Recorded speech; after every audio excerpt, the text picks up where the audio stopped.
diversa.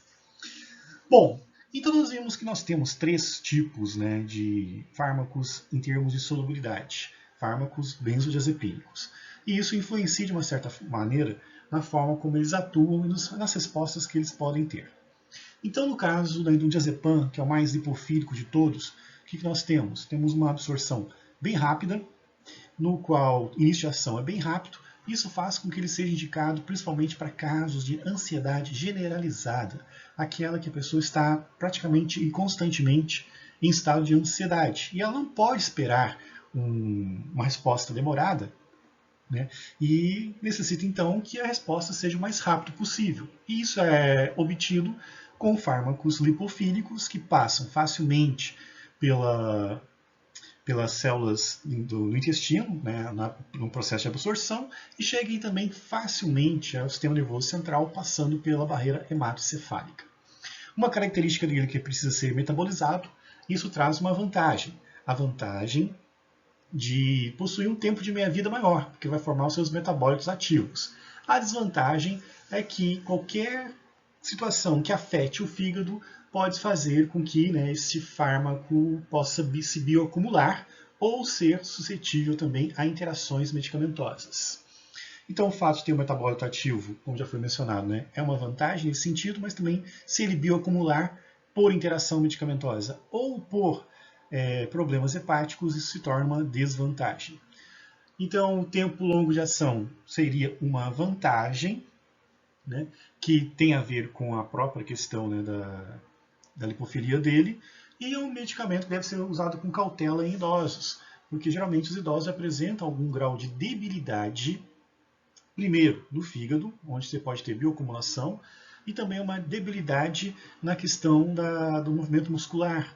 E esses fármacos não só diminuem o potencial de ação no sistema nervoso central, mas pode também diminuir o potencial de ação nos músculos também, deixando talvez os idosos mais suscetíveis a quedas. Temos já alguns trabalhos que fazem essa relação bem forte entre benzodiazepínicos lipofílicos e queda em idosos. E se o paciente tem algum problema hepático, né, realmente é desaconselhável o uso do diazepam, principalmente. Aí nós temos então os que são intermediários, né? Daí essa questão desses fármacos, né, como o oxazepam, por exemplo, eles têm um início moderado, né? Tem ainda a necessidade de sofrer algumas metabolizações, formam menos metabólito ativo que o lipofílico, tem um tempo menor de ação por formar menos metabólitos ativos, tem um risco médio para os idosos, né, e um risco moderado para os hepatopatas. A vantagem dele, talvez, seja, né, ter um pouco de ação rápida e pouco efeito residual no dia seguinte. Os lipofílicos, eles têm muito efeito residual no dia seguinte porque continuam formando alguns metabólitos ativos.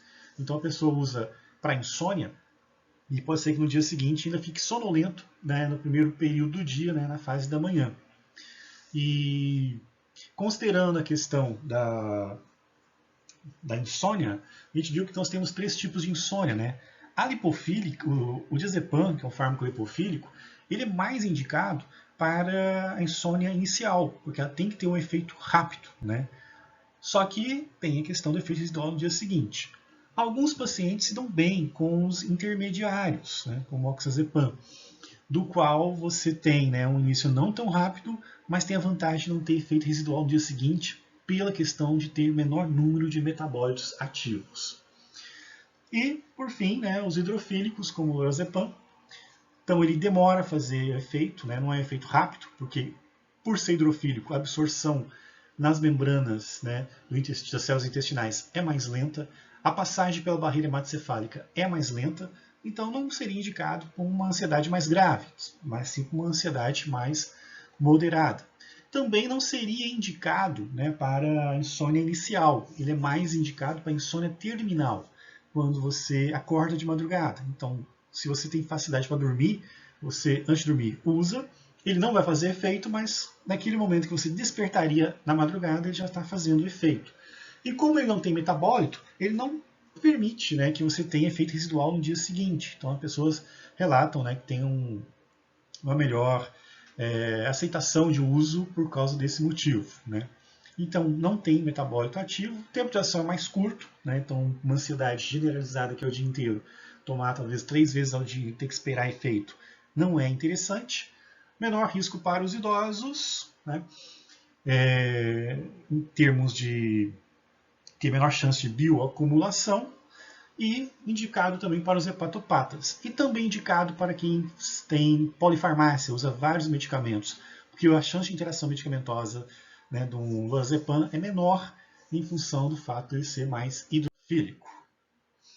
Então temos aí, né, os fármacos, então, né, as suas devidas apresentações, né? E então, insônia inicial, menor dose, problemas motores ocorrem indicado por ansiedade generalizada. Os intermediários, uma insônia intermediária, uma maior dose, problemas motores, né, menor intensidade, no caso de ansiedade média, e os hidrofílicos, insônia final, né, usados em doses maiores, indicado para quem tem problemas hepáticos e também para uma ansiedade média. Né. Então essas são as principais características, né, e vimos na primeira aula, então, né, a importância de saber, né, os conceitos de insônia e ansiedade. Na segunda aula nós vimos, né, a forma de atuação, né, via receptores dos benzodiazepínicos e ajudando o GABA a agir. E hoje nós vimos então essa questão do manejo correto, né, dependendo da solubilidade da molécula, tem uma indicação em especial, ok? Bom, então essas eram as propostas para a gente ver durante esta aula. Verifiquem se tem alguma atividade no ambiente virtual. Qualquer dúvida, só entrar em contato. Um forte abraço e até a próxima.